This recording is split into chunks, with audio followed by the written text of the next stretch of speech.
hebelow hooyadeen maxaad ku taqaanay buuri indhala-aan buuri dadcunimana way ku darsatay buuri maamul xumadii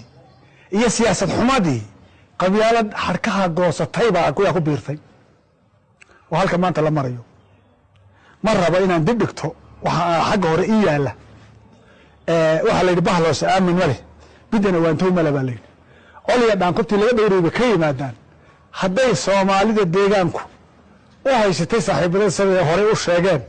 in mustafiya reerka wax ka dhexeeyo dulqaadku waa hilbo gobeed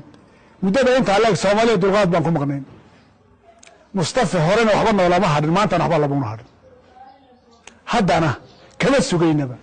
waxaan baaq dheer iyo baaq gaaban u diraynaa sida ay saaxiibada yidhaahdeen dadka ay soo xuseen aqoon-yahankiisa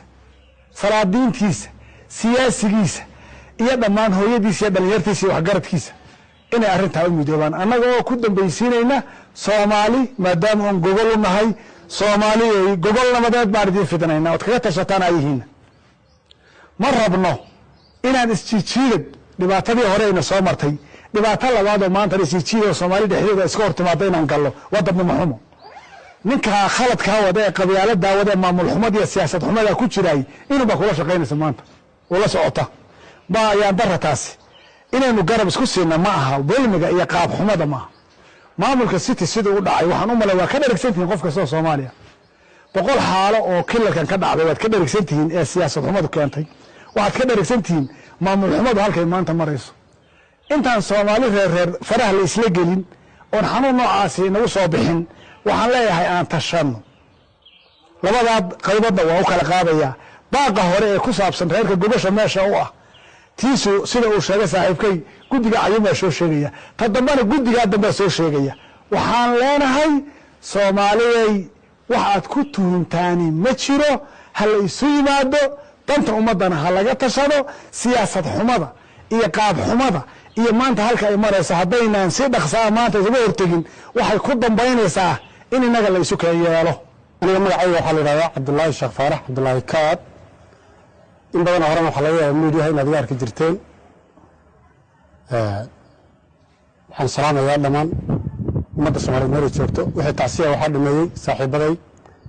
wixii wanaagsanee dowladdu samaysana waan ugu mahad celinaynaa wixii khaladahe laakiin jira inaan sheegno waa waajib na saaran wey maadaama oo xukuumadda markii hore sidii la moodayay ay noqon weyday muddo 4 sano iyo badhan la sugayey fashilkeedina loo tegey in la dugsadaayey suuragal maa hadda waxaa dhaqanka soomaalida kolkii dib lagu noqdo miyigan anigu aada ugu dhashay oo geeli markuu dhiigu galabaalka la yidhaahdo carmada iyo qalanqashi waxba lagu qiijiyaa dadka markay jimanka iyo ruuxaaniya ku dhacaanna saaladoofaad baalka saalada danwaraha iyo dhawarta idaha iyo basbaaska waxbaa lagu shidaa dowladdan basbaaskaas iyo saaladoofaarta wax baan ku shidayna hadda dadka intaasoo ballamood oo ninkaas magalasa uu qabtay oo nala galay waxbay ka suuragelayaan ummadda soomaaliyeed bistaan buu sheegay jirjiraan sheegay hadduu xawashi la joogo hadduu oramo la joogo hadduu soomaali la joogo waa jirjiraan waxaan gadaal ku saarayaa hal abuurka soomaaliyeed oo ku soo koraya warkayga tix la yidhaahdo daab dhamaajo walle sheekh xadrada daayimayow daaci kuna moodo walle diinta ruuxaasi ow naartu kuna dayso walle tuugala abada dafow boolis kuna dayo walle ruuxolaad soo dubow daawa kama gaadhid doqonnimadu kay daashayow kuma dana sheegto dantii nimaan aqoonno walle tayda kuma daashid walle adhi dabayl raacayo weerku kuma dayo walle roob dira xoolayow kuguma soo doolo walle dabdhamaajow horweyn kuguma islandayro walle dhamaajow horweyn kuguma landayro baaq ka socda golaha guurtida jidwaaq kadib shir ay yeesheen golaha guurtida jidwaaq waxay caddeeyeen in dowladda hadda maamulka haysaa ay ku sifowday qodobadan soo socda 1 cadaalad darro 2 maamul xumo 3 musuq maasuq sababay sixir bar afar qabyaalad xarkaha goosatay shan iyo arrimo kale oo fara badan sidaas darteed guddiga golaha guurtida jidwaaq waxay beelweynta jidwaaq ugu baaqayaan shir degdeg ah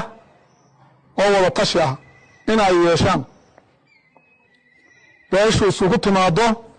dal iyo dibadba wuxuuna goluhu si degdeg ah u soo sheegi doonaa goobta shirka iyo maalinta shirka la qabanayo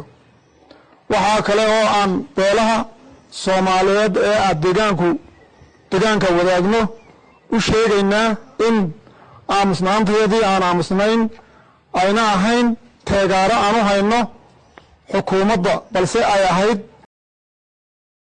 የሚገኙ የጅድዋቅ ጎሳዎች የአገር ሽማግሌዎችና መሪዎች ከሌሎች የአገሪቷ የአገር ሽማግሌዎች በመነጋገር በቅርቡ ሙስጠፌ መሐመድን ከክልል ፕሬዝዳንትነት ለማስወገድ ሊመክሩ እንደሆነ የክልሉ ታማኝ የዜና ማዕከል ራዲዮ ሚዲያ ከሰዓታት በፊት ገልጿል። ይህ የሶማሌ ክልል ፕሬዝዳንት ሙስጠፌ መሐመድን ከስልጣን ለማስወገድ ሶማሌ አቀፍ ስብሰባ የተጠራው በጅድዋቅ ጎሳ ጅግጅግ አካባቢ ፋፋን በሚባል ስፍራ የሚኖሩ የሶማሌ ጎሳዎች ነው። ይህ የጅድዋቅ ጎሳ ካሁን በፊት ለሙስጠፌ መሐመድ የሰጠውን ድጋፍ በአሁኑ ሰዓት ሙሉ በሙሉ በማንሳት ከሌሎች የሶማሌ ጎሳዎችና የአገር መሪዎች በመሆን ሙስጠፌ ከስልጣን መወገድ እንዳለበት ለመምከር በቅርቡ ስብሰባ እንደሚያካሂዱ በትላንትናው ዕለት በጅግጅጋ ከተማ በነበራቸው ስብሰባ ወስነው ወጥተዋል። እነዚህ የጅድዋቅ ጎሳዎች እንዳሉት በሶማሊያውያን ዘንድ የሙስጠፌ መሐመድ ደጋፊዎች መሆናችን ነው የሚናገሩትና የሚያስቡት። ይሁን እንጂ እኛ የሙስጠፌ መሐመድ ደጋፊዎች አይደለንም። እስካሁን ዝም ያልነውም ምናልባት ፕሬዝዳንቱ የተሰጠውን እድል በአግባቡ ተጠቅሞ ሶማሌ ክልልና ህዝቦቿን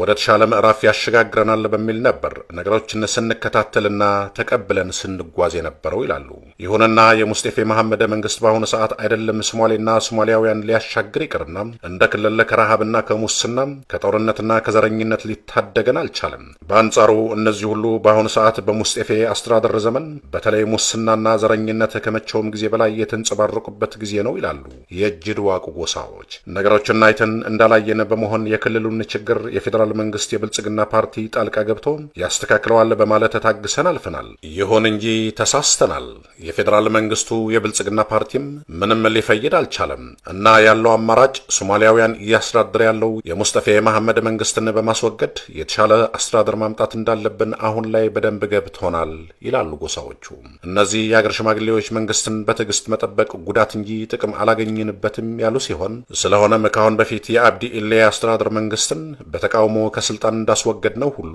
የሙስጠፌ መሐመድ አስተዳደርም ከስልጣን ለማስወገድ በመላው ሶማሌ የሚገኙ ጎሳዎችን ያካተተ የአገር ሽማግሌዎች ስብሰባ ጥሪ በማድረግ በቅርቡ በጅግጅጋ ከተማ ስብሰባ እንደሚቀመጡና ዝግጅታቸውን እንደጀመሩ ራዲዮ ሚዲያ ከከተማው ያገኘው ዘገባ ያትታል። በዚህ የጅግጅጋ ከተማ ጎሳው በትላንትናው ዕለት ባደረገው ስብሰባ እነዚህም የሚከተሉትን መግለጫዎችን በማውጣት ስብሰባውን እንደዘጋ ተገልጸዋል። አንደኛ፣ የሙስጠፌ መሐመድ መንግስት ጨቋኝና ፍትህ አልባ መንግስት መሆኑን፣ ሁለተኛ፣ ከፍተኛ የአመራር ችግር ያለበት መሆኑን፣ ሶስተኛ፣ እጅግ የተባባሰ የሙስናና ስርቆት የተዘፈቀ መንግስት መሆኑን፣ አራተኛ፣ በክልሉ ታይቶ የማይታወቅ የኑሮ ውድነት የፈጠረ መሆኑን፣ አምስተኛ፣ ገመዱን የበጠሰ ዘረኝነትና አድልዎ እንዳለው የጅድዋቅ የአገር ሽማግሌዎችና የጎሳው መማክርት ጉባኤ እነዚህን መግለጫ በማውጣት በቅርቡ አስቸኳይ የመላው ሶማሌ ጎሳዎች ስብሰባ ጠርተው ሙስጠፌ መሐመድ ከስልጣን የሚወገድበት ጉባኤ እንደሚያደርጉ በመግለጫቸው አስፍረዋል። የጅድዋቅ ጎሳ